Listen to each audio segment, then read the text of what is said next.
Hello, ladies and gentlemen, and oh boy, has the oh my god, these damn SJWs and journos.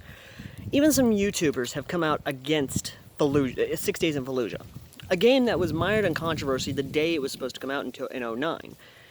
I remember the game. I remember a lot of soldiers actually supporting the game because they wanted their stories to be told. But now, in 2021, when the game was finally announced to be released by the actual publisher who was going to release it, everyone and their mother is riling against it because they're talking about the war crimes that were committed in Fallujah. Here's the thing. I support 6 Days in Fallujah because I lost family in Fallujah. My own father fought in Operation Iraqi Freedom. My own grandpa Lonnie, who was Air Force, AFSOC, fought in the First and Second Gulf War. I have family who fought in many wars. Many of them did commit atrocities in those wars, primarily in World War II and Korea. Even Viet fucking Nam, they committed atrocities alongside their brothers in arms. Why? Well, I'm going to get into that. Because here's the thing. And the main point they were pointing out is the use of depleted uranium rounds and white phosphorus. Completely glancing over the fact that we used nuclear weapons. Atomic weapons in World War II. Glancing over the fact that we used fire-based weapons in World War I, World War II, Korea, Vietnam, and yes, even in the Middle East. Because here's the thing. If they're trying to point out all the laws that say we're not supposed to in war, it's fucking war. You think someone's going to be overlooking all the combat troops basically saying, oh yeah, you can't do that? No, motherfucker, they don't. And here's the thing. The insurgents in Fallujah, Al-Qaeda, ISIS, all these terrorist cells committed worse atrocities and are still committing worse atrocities than, what am I saying? They're basically on the same level as the fucking Nazis. And here's the thing, folks. This is a game telling the story about the troops on the ground, what they went through, what they had to go through. Even the Marines themselves said that every single street they fought, every single building they fought in was a bunker. The enemy dug in. They had to do whatever they could to dig them out.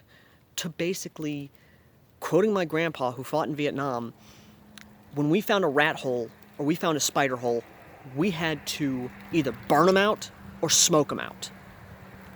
They were dug in like rats, they were dug in like cockroaches, and we had to use the tools that were effective enough to get the fuckers out. Same thing with Korea.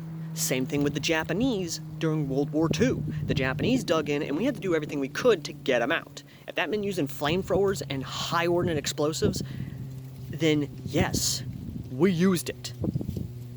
Need we forget the Italians during World War II in Albania, I believe it was Albania. Either way, the Italians during World War II dropped chemical weapons during World War II. During World War I, the Hague's Convention that basically said, oh yeah, you can't use chemical weapons. We still used chemical weapons. All sides used chemical weapons. So, I'm sorry, where is this in basically an atrocity? Is it bad? Yes. Is it war? Definitely yes. Everyone kills. If it means that the tool is effective enough to kill more of the enemy so your people can get over there and gain victory, then they're going to use it. Because here's the thing. It's fucking war. All these journos, all these people who have never even talked to soldiers, who never even talked to veterans, who are on the ground, instead wanted to focus on high command, instead wanted to focus on the politics of war. Yes, war can be political, but not for the boots on the ground. For the boots on the ground, it's a kill or be killed situation. It's, what am I going to do to get my buddies out of there? What is it going to do to be able to come home to my family, my wife, my kids, and be able to hold them? What am I going to do to be able to make sure they're still free? What am I going to do to make sure that those I love make it out alive? That is the one thing people don't realize, is that soldiers fight for different reasons.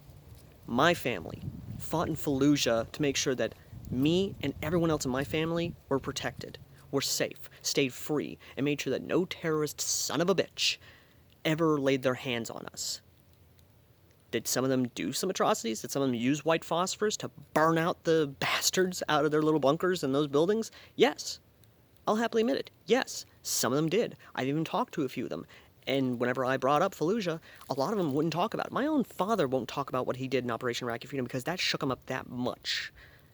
Some of my family members won't talk about what happened in Falluja, and the only ones that do talk about it will tell me how horrible it was of fighting, how many buddies they lost, how many brothers and sisters they lost in the fighting, how many people they couldn't save because when they tried to get out civilians, Al-Qaeda would gun them down.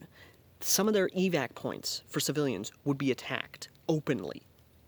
So before all you SJWs, before all you journos continue to bash on this game, no, I'll be the one to support it because it's going to tell the story of the boots on the ground, of the soldiers that were there, that fought for their nation, that fought for their country, that had to go through hell and back in a battle that a lot of them would say was the same thing, it was the largest battle since Vietnam, and was very much so like Vietnam when fighting in urban combat, because a lot of the enemy would disguise themselves as civilians. A lot of suicide bombers would attack soldiers openly. So, I'm going to say it now. I will happily support 6 Days in Fallujah. I will happily buy 6 Days in Fallujah when it comes out, because I want to know what the hell they went through. I want to know what the soldiers went through. I want to know what the Marines went through. I want to know what the Army went through. I want to know what all my family went through in Fallujah. And I'm not talking about just talking to them. I want to see what the game developers are going to do. Because here's the thing, folks. The Marines, the veterans of Falluja, actually came to the game company and asked them to develop this game, to tell their stories to the wider public. And I respect that. I respect any soldiers who do that, because that reminds me of Generation Kill from HBO. And if you haven't seen Generation Kill, I recommend you do. It's a great story. It is a wonderful show talking about what happened during the Gulf War. Anyway, I wanted to get my opinion out there about this whole clusterfuck and whole snafu of just the bullshit controversies they're trying to bring up and not understanding why it had to happen. Anyway, thank you all for watching. As always, I've been Airsoft Al, and to those who did serve in Falluja and those who are still serving and survive war, you have my respect, you have my deepest admiration, and I thank you for your service. From the bottom of my heart, I thank you for your service, and I will always remember the fallen who died defending our freedoms. Till next time.